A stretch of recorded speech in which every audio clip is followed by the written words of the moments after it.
It gives me great pleasure to introduce to you Dame Kelly Holmes. Hi everyone, wow, oh my God, can't believe the turnout, it's brilliant. Thank you very much for coming. Who is it who took part just now in the sessions? Yay! I don't know about you, but I can't even lift my arms up at the moment. I've actually just come from Ashton village as well and did the same thing, so great to work out with you all. Well, we'll start really with why I'm here. I've been working with village hotels now for about a year or so. We design perfect fit really so that it engages anyone of all different abilities, different age groups, different passions, inspiration, whatever it is. And hopefully you feel like coming here to Village, it's more like a community, family feel. They kind of have so many things going on. And that was really the idea, is to make sure there's something for everyone. And when it comes to physical fitness, it's really about you just being the best you can be or achieving whatever goal you set out. So whether that's just being fitter, losing a bit of weight, socialising, meeting new people, joining in sessions because you normally do it on your own, whatever it is, we're hoping to try and, you know, reach everybody. So that was why we're here. I'm here today because we kind of thought it would be really good to engage with the members and do a session. So as I said, I've just been at Ashton doing exactly the same thing. Those that weren't in the session, we had a round robin of 4 different classes. I am shattered. And I go off again tonight. I go to Wirral. I do the same in Wirral tomorrow morning, and then go down to Warrington and do the same in Warrington. So we're trying to really get the members engaged and lots of people feel part of this journey. I started when I was 12 years old at school. I wish it wasn't in black and white because it wasn't that, well, it was a long time ago. But this is at cross country. Now, I don't know, is there any youngsters out there, any younger ones that have done cross country at school or anything? Yeah, quite a lot of you. Do you like it? See, I actually didn't like it. I'll tell you why. Because it was muddy, it meant wet, cold, rain. I don't like any of that, all right? So anyway, this is the first race that I took part in at school. My PE teacher got me into athletics, put me in this cross country race. I actually come second to the girl that's behind me. But the girl behind me was a brilliant runner. You know, and I'm there, you look to see what we're running in. She's running in her vest and her running shorts, and she's got spikes, which are those like shoes with the spikes on so you don't slip all over the place. I was in, ladies will remember these, Air Tech shirt that's see-through when it's wet, big apple catcher knickers, the skirt, high knee white socks and plimsolls, okay? Not a good look, and I lost that race to her. But what it did make me feel was like, I want to win next time. I kind of was very competitive as a young person. I tried lots of sports before I found running that I enjoyed and I was good at. And I came back into athletics. I got sent to a local athletics club, and this is me at the age of 13, 6 months after joining that club, winning the All England Schools Championships, which is the biggest schools championships you can do. I was actually inspired by the Olympic Games when I was 14 years old. Not moving, you might have to do that for me. When I was 14 years old. Now I won Olympic Games, saw Olympic Games, and I don't know if you remember Sebastian Coe, who's now chair of the Olympic Games in 2012. He also was a brilliant athlete. Now back then you were either a Coe fan or an Ovett fan, the middle distance. Any Ovett fans? No, and I was a Coe fan. This guy here. One, because when I watched him, he won a gold medal 1500 metres. It gave me goosebumps. I absolutely sat there thinking, oh my God, that's what I want to do and what I want to be. And it was actually a time when Britain done pretty well. We had a lady called Tessa Sanderson who won the javelin. Who else did we have? Daley Thompson, the decathlon, fantastic athlete. And of course Seb Coe winning gold in the 1500 metres. I said that day that I was going to be Olympic champion, and that's what I wanted to be. I had another dream when I was 14, and that was to join the British Army, for those that don't know. Kind of a strange thing, some people think. But for me, it was a way of, I suppose, I don't know, just showing that I could be someone. I wasn't great at school in the classroom just because I loved outdoors, I loved sport, and I was challenged. I was more creative than I was academic. But for me, it just meant I could just kind of go for something different. So I joined the British Army when I was 17 years old. I just absolutely loved it. I actually joined as a driver, a HGV, so that means a truck driver is what I joined as when I was 17. Then I became a physical training instructor when I was 21. I actually gave up my athletics to join the British Army because I wanted a career and I wanted to kind of mix in and be as best as I could be in the army. I came back into athletics just because a guy who saw me running cross country again for the army was standing on the sidelines screaming and shouting at me. His name was Wesley Duncan. And he said to me, you know, I remember you as a junior athlete, you should get back into athletics. And I didn't really want to do it at that stage. But in '92, there was another Olympic Games in Barcelona. And this time I was sitting in my barrack room in the army. And I remember watching and seeing a girl called Lisa York, who I used to run against when I was a junior at those Olympic Games. And I thought, oh my God, no, she's at those Olympic Games. My dream was ignited again. And I went to my first championships a year later, after only kind of doing 2 lots of training really in terms of running, and the rest of it was doing assault courses and, you know, running with me, webbing, and which is my big backpack and my boots like a soldier, and doing circuit training and being really strong and rope climbing and things. And really that's how I did my training. And I got to the semi-final at those championships, at the World Champs. And I remember thinking, oh my God, if I kind of maybe put my head to it a bit and get back into running, maybe I could go for my second dream.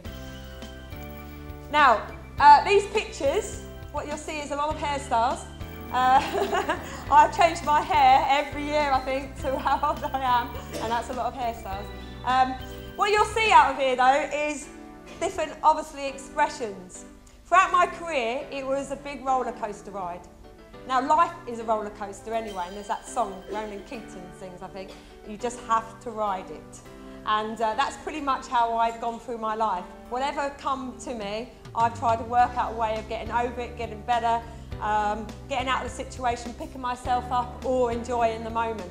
And you'll see a few here. This is actually in Manchester, Commonwealth Games 2002, I won a gold medal. Brilliant, brilliant Commonwealth Games, absolutely loved it. That was my first Commonwealth Games when I won my first race the year after I started athletics, getting gold at the Commonwealth Games in Victoria, Canada. This one here, unfortunately, was actually in Athens, ironically. It was at the World Championships. I was favourite to win the 1500 metres. I was actually 5 seconds faster than anyone else in the world had run that year as a female for 1500 metres. But in athletics, you have a real kind of ups and downs in any sport, really. Injuries. Injuries are the worst thing, bane of your life as a sports person. I had every injury you can imagine. Ruptured calves, torn Achilles, stress fractures, damaged my back, lost sensation in my leg, had illnesses, glandular fever, tonsillitis, all while I was an international athlete. This one here was, like I say, I was favourite to win this championships. I got a little niggle in my Achilles, which is that little tendon at the back there, underneath the calf muscle, and I ruptured my calf, tore my Achilles in that race. That's me hobbling down the home straight. And it was really emotional to try and pick yourself up when it goes wrong, you know, and keep going. But that's part of a journey, and that's why when you're successful in anything, no matter what level, just feeling like good about it, you should make the most of it.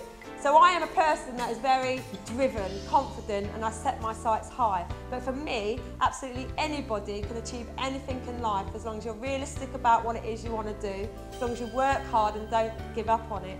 And it can be at any level, anything that you do. And that's why I love doing what I do now, especially with Perfect Fit, because I just like getting the best out of people.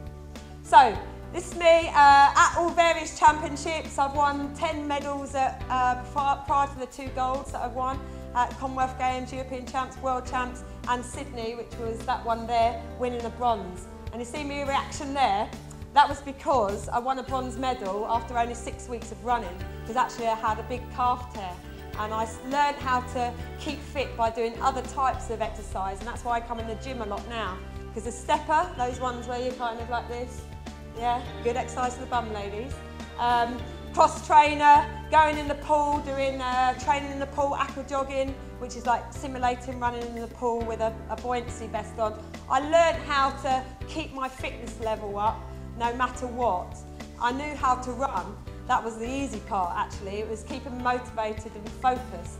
And so again, if you're a 5K runner, a 10K fun runner, a marathon runner, there's no such thing as not training. It's just about adapting the training so that you can keep fit and motivated. And it's pretty much what I did in my career. So, I'm going to show you this DVD. Now it's a little montage of my Athens wins. Now remember, on the first one that you see me win was the 800 metres. Now the reaction is of shock, just to remind you. Okay, you'll see my face crossing the line. The reason why I was shocked was because I always thought I could win a medal at 800 metres at the Olympic Games because I'd won before, and like I say, I'd won 10 other medals, 5 at 800 and 5 at 15, but I never ever dreamt of winning the 800 metre gold. In the 1500 metres, it was my dream since I was 14 years old, hence the reaction in there. Okay, and the reason why I was at my best in 2004 is because it was my first year in 7 that I had no injury problems. I got a great team of people around me, physios, doctors, training partners, everybody almost ended up living my dream. And if there could have been more gold medals for people, then I would have given them all one. Because that is why I became a double Olympic champion. Because I worked hard, I stayed focused, I got through the bad times, I worked to get back up to the good times, and finally it came true. So I'm going to show you the montage now. There's one thing I hate about this. It's because it keeps referencing the age I was at the Olympic Games. Now, every time I play it, as years go on, I cringe because I can see everyone totting up their age. So forget that bit, all right? Just focus on what I'm doing. But we're going to play it right now. It's just in time for the women's 800 metres final. Kelly Holmes is bidding for a medal, but which one will it be? A real chance in this Olympic final for Kelly Holmes. I think she's strong enough to double up. She's a strong athlete, and there's no reason why she can't get a medal in 2 events. These last few moments really are nerve-wracking, but she's been in this position so many times now.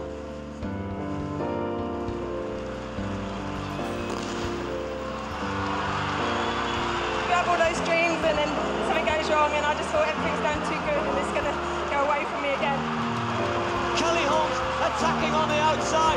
What has Matola got left? Has Andrianova got anything? What about Miles Clark? Kelly Holmes fighting for the gold medal with her training partner Maria Matola. Kelly Holmes bringing it home for Britain. Can she get there? Come on, Kelly!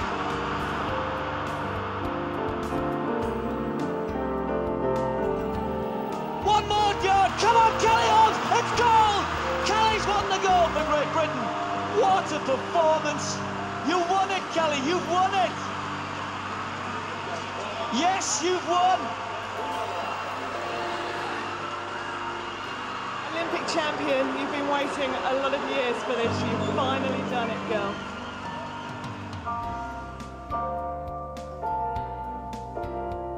The final evening of athletics here in the Olympic Stadium. That we're getting ever closer to the moment of truth for Kelly Holmes has the chance to make history by achieving the middle distance double. It would be arguably the greatest ever achievement by a British There's a new level of confidence with Kelly. She oozes it. We're not going to hang the gold medal round Kelly's neck just yet because she's got a tough race, some difficult I'm rivals. sure she can do it. I don't put too much pressure on her. I just told her the whole of Britain would be watching, so don't worry about it.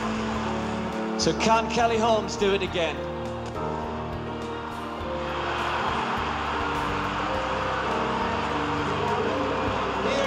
Kelly Holmes. There's a lot of pushing and shoving there. Tomashova didn't seem to have much, but she's going to go with Kelly. Kelly coming on the outside, looks so easy. Has she got enough in the home straight? Hayetska tries to move out, but Kelly looking round to see where the danger is. There doesn't appear to be too much. Now she's got to push on. Now she's got to kick for home. Kelly Holmes going for 2 gold medals. It's going to be an historic second gold.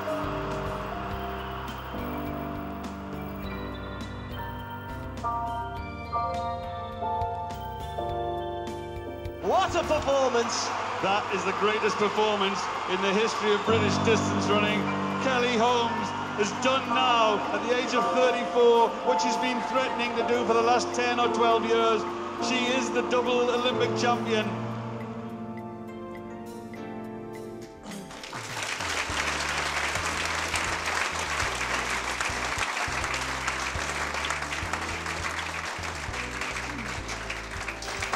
So, I've kind of gone through a bit about my story, of course, you kind of hit and miss things, but I just wondered if anyone's got any questions. Before I get you to ask me them, there's I always kind of think, what's the things that I've learned through my journey, and I kind of pick out maybe a few areas. The first one really was just having inspiration. So when I was younger, as I said, being inspired by my PE teacher, having people believe in me was really critical. You know, having someone around you that can say you can do something is probably a really good thing in life for anyone, whether you're young or you're older. The next thing was probably being in the army. It taught me a lot about myself, a lot of discipline, about respect, gaining respect, earning respect, and I took all of that into the athletics career. So I'm not afraid to give it a go. I'm not afraid to kind of put my line up there. I am not good at everything, believe me. I mean, I couldn't even swim when I joined the army. I had to learn how to swim by jumping into that pool, and to qualify, I had to get from here to that end without drowning. And to pass my basic fitness, sort of basic training to actually allow me in the army, I had to jump in that pool, and how I got to that other end, I do not know, but I got there through willpower and determination. I dragged myself out that other end, and I was so proud of myself. I could have been at the bottom of that pool very easily. So what I'm saying to people is give things a go, because until you do, you don't know what you're capable of.